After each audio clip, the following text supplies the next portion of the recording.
नमस्कार दोस्तों, आप भी जानते होंगे कि करोड़ों जानवरों को मार दिया जाता है धर्म के नाम पर। ये सिर्फ किसी एक धर्म की बात नहीं है, ऐसा हर एक धर्म में होता है। तो हर धर्म और हर कम्युनिटी के लोग इसको डिफेंड करने के लिए अपने अपने रीजंस देते हैं। तो क्या है वो रीजंस, और इससे रिलेटेड और भी कई चीजों को डिस्कस करेंगे इस वीडियो में। दोस्तों, सबसे पहले बात करते हैं इस्लाम की। तो कुरान में कुर्बानी को लेकर, कुर्बानी से रिलेटेड दो कहानियां दी गई हैं, जिसमें से पहली कहानी है प्रॉफेट आदम और उनके दो बच्चे हबिल और कबिल के बारे में। प्रॉफेट आदम ने उन दोनों से कुछ सेक्रीफाइस करने के लिए, कुछ कुर्बान करने के लिए कहा। तो हबिल, जो कि एक चरवाहा था, तो एक खिलाए पिलाए हुए एक हेल्दी से बकरे को उसने कुर्बान किया। और वहीं पर कबिल, वो जमीन पर काम करता था, तो उसने जो उगाया था उसने वो दे दिया। अब इससे ऐसा समझा जा सकता है कि हबिल ने, जिसने बकरे को कुर्बान कर दिया, उसने उसके पास जो बेस्ट था उसको ऑफर किया। वहीं पर कबिल ने ऐसा नहीं किया, जो उसके पास बेस्ट था उसने वो नहीं दिया। अब क्योंकि इन दोनों में से हबिल ने अपनी एक करीबी चीज कुर्बान की थी, तो अल्लाह ने उसको जन्नत दी। वहीं पर ये था पहला इंसिडेंट जहां पर बताया गया है कुर्बानी के बारे में। अब आते हैं दूसरी कहानी के ऊपर। दूसरी कहानी इससे थोड़ी इंटरेस्टिंग है।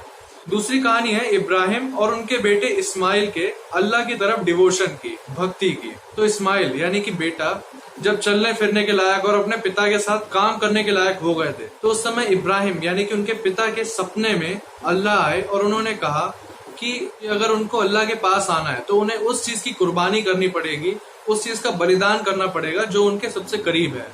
इब्राहिम के सबसे करीब और उनका सबसे प्रिय उनका बेटा इस्माइल था। तो ऐसा करने में वो झिझक रहे थे, तो इसके लिए उन्होंने इस्माइल से पूछा और इस्माइल ने कहा कि उनको वैसा ही करना चाहिए जैसे अल्लाह ने उन्हें करने के लिए कहा है। तो इब्राहिम जब ऐसा करने जा रहे थे तो उनके रास्ते में काफी बाधाएं आई, काफी रुकावटें आई, पर उन्हें एक बात ध्यान थी कि अल्लाह ने कहा है तो उन्हें स्वीकार तो करना ही पड़ेगा। आखिर में इब्राहिम ने अपने बेटे को कुर्बान करने के लिए चाकू तैयार किया, पर जैसे ही उन्होंने वो चाकू उसकी गर्दन पे रखा, उन्हें एक आवाज सुनाई पड़ी। वो आवाज उनको ऐसा करने से रोकने के लिए थी, क्योंकि अल्लाह को पता चल गया था कि वो अल्लाह के कितने बड़े डिवोटी हैं और उनके लिए कुछ भी कुर्बान करने के लिए तैयार हैं। इसके बाद अल्लाह के कहने पर उन्होंने अपने बेटे की जगह एक सफेद सींग वाले बकरे की कुर्बानी दी। तो ये वो दो मेन इंसिडेंट्स थे जिनमें कुर्बानी का जिक्र हुआ है। आज भी इस्लाम को मानने वाले लोग हर साल एक जानवर की कुर्बानी करते हैं। तो इस सब का बेसिक आइडिया जो समझ में आता है वो ये है कि अल्लाह के प्रति अपनी श्रद्धा दिखाने के लिए उस चीज को कुर्बान कर दिया जाए जो उस व्यक्ति के सबसे करीब हो।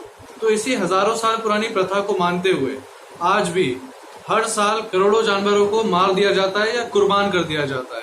मैं कुरान से एक चीज कोट करना चाहूंगा और वो है कि there meet will not reach Allah nor will their blood but what reaches him is PT from you.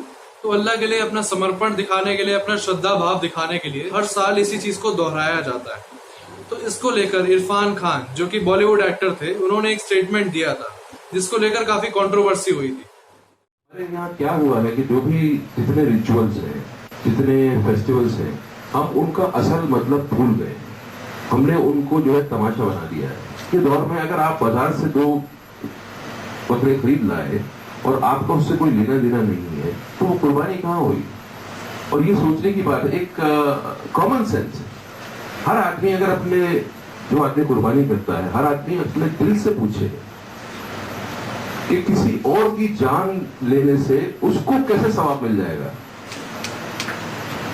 उसको पुण्य कैसे पहुंचेगा। आप जान किसी और की ले रहे हो, आप कुर्बान उसको कर रहे हो, तो आपको पुण्य कैसे मिलेगा? दोस्तों, क्या आपको ये स्टेटमेंट गलत लगा?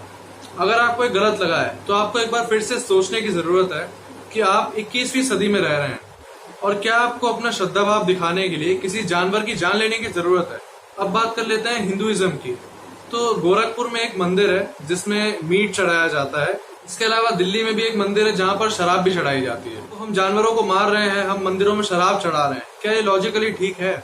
इसी तरह की सेम प्रैक्टिसेस और सभी धर्मों में होती हैं, जैसे कि सिख में, क्रिश्चियंस में और सभी धर्मों में। वहां पर भी ऐसा करने के पीछे यही कारण दिया जाता है कि इससे अपने भगवान के करीब पहुंच जाओगे। तो दोस्तों, आज हमें थोड़ा लॉजिकली और 21वीं सदी के हिसाब से सोचने की जरूरत है कि क्या मंदिरों में बकरे काट कर, एक जानवर की हत्या करके और शराब चढ़ा के इससे भगवान खुश होंगे? तो क्या भगवान ये चाहेंगे कि जानवरों की जान ले ली जाए उनके नाम पर? क्या हमें अल्लाह को अपनी श्रद्धा दिखाने के लिए एक बकरे को काटना पड़ेगा? मैं एक फैक्ट आपको बताना चाहता हूँ, सेकेंड स्टोरी जो मैंने बताई थी उससे रिलेटेड, कि इब्राहिम जिन्होंने अपने बच्चे की जगह उस जानवर की कुर्बानी दी थी, उसके बाद वो 8 साल तक जिंदा रहे थे और उन्होंने 8 सालों में एक भी बार किसी जानवर को नहीं मारा था। दोस्तों, हमें ये समझने की जरूरत है कि क्या इन हजारों साल पुरानी प्रथाओं से जानवरों को मारकर क्या भगवान खुश होने वाले हैं? क्या अल्लाह खुश होंगे इससे? क्या आप समय नहीं आ गया कि हमें इन प्रथाओं को बदलने की जरूरत है?